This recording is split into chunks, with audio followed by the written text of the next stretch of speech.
Assalamualaikum warahmatullahi wabarakatuh. Pada hari ini, Jumat 30 Juli 2020, saya Ade Najia Dilaga akan mendemonstrasikan program tugas akhir skripsi saya dengan judul implementasi metode regresi linier dan algoritma ID3 untuk analisis kualitas terpalomekan nilai berbasis Internet of Things studi kasus Lanukis Bogor. Sini adalah tampilan utama dari halaman website yang telah saya buat dengan berjudul rekomendasi tindakan ternak ikan nila. Yang kedua adalah peramalan regresi linier, yaitu metode saya gunakan untuk prediksi 10 hari ke depan. Lalu di sini ada 3 kolom temperatur pH amonia, yaitu sensor yang saya gunakan untuk menjaga kualitas air kolam ikan nila.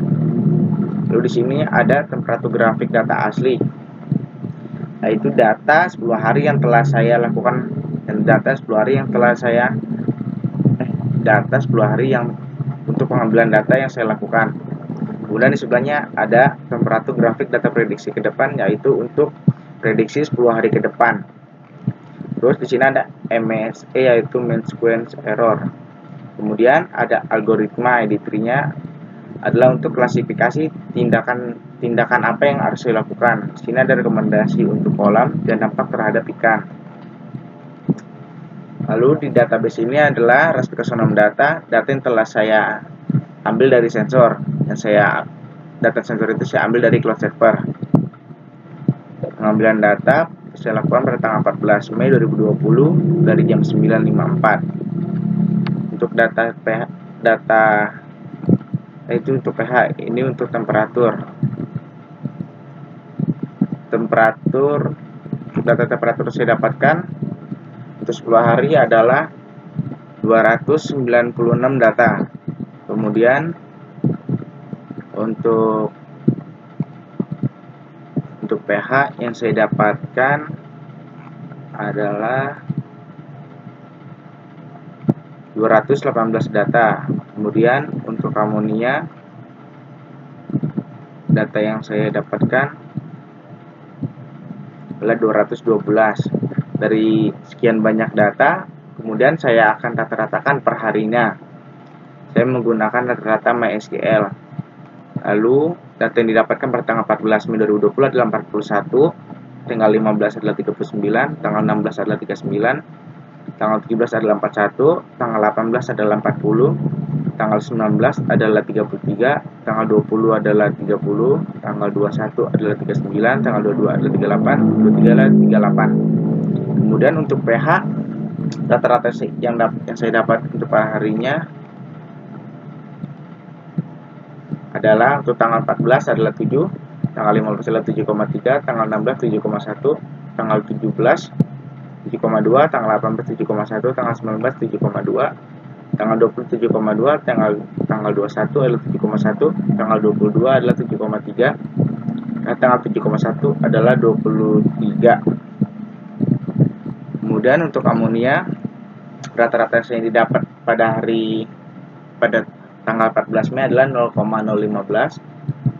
Kemudian pada tanggal 15 0,026, tanggal 16 0,037, tanggal 17 0,046, tanggal 18 0,65, 19 0,076, tanggal 20 0,083, tanggal 21 0,036, tanggal 22 adalah 0,011, tanggal 23 adalah 0,012.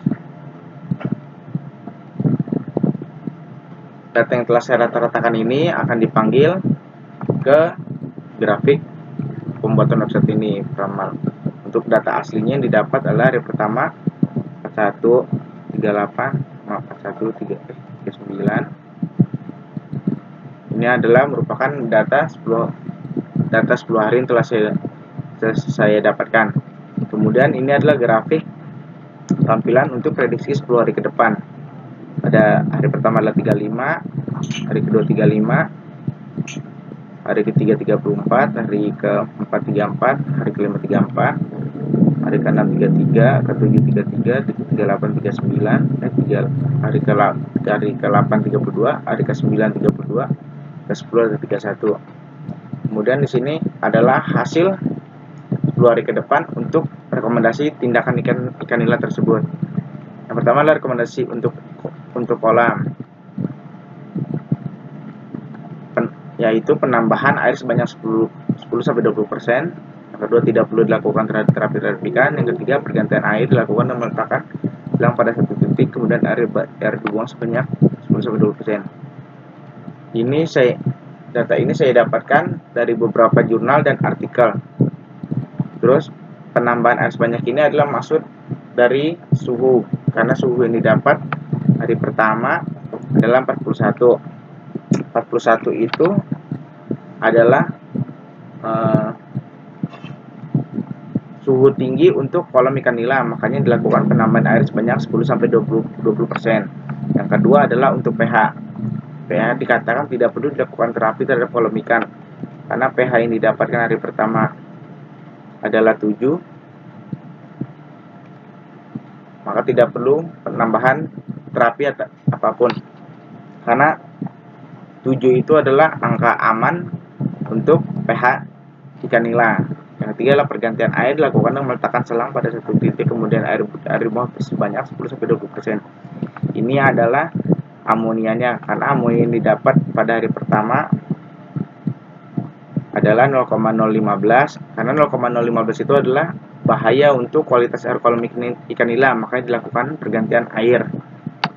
Lalu yang di sini adalah dampak terhadap ikan. Ini adalah dampak yang ikan alami. Terus yang pertama adalah ikan akan mengalami stres pernapasan dan bahkan dapat menyebabkan kerusakan insang permanen.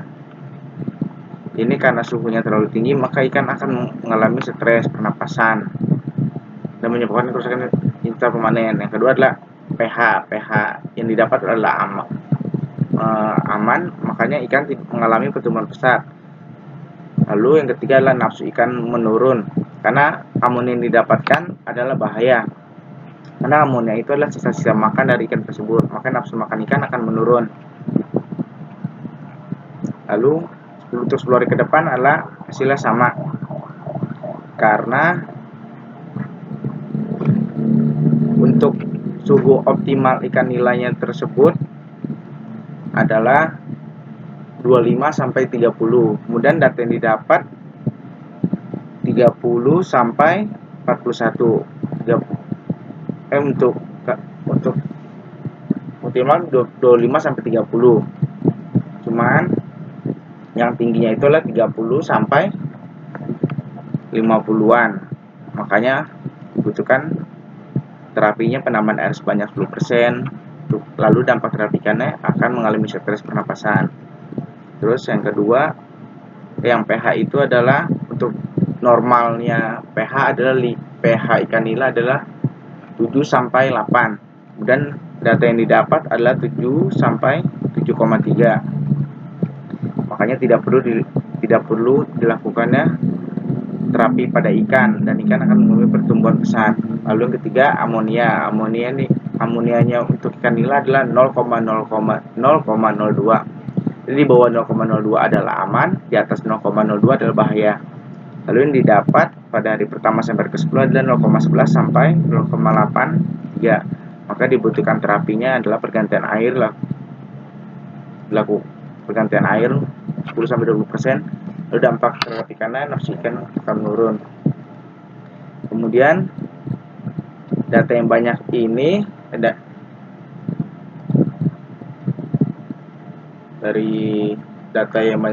akan dipanggil di get data JSON temperatur. Ini adalah data yang saya dapatkan di Nilanovis Bogor. Kemudian di sini ada get data JSON pH. Ini adalah data pH yang saya dapatkan. Kemudian data amonia. Ini adalah data yang saya dapatkan di Nilanovis. Kemudian dari sekian banyak ini saya rata-ratakan per hari. Lalu untuk muncul sini di regresi linier. Sekian presentasi dari saya. Mohon maaf bila ada kurang kata. Assalamualaikum warahmatullahi wabarakatuh.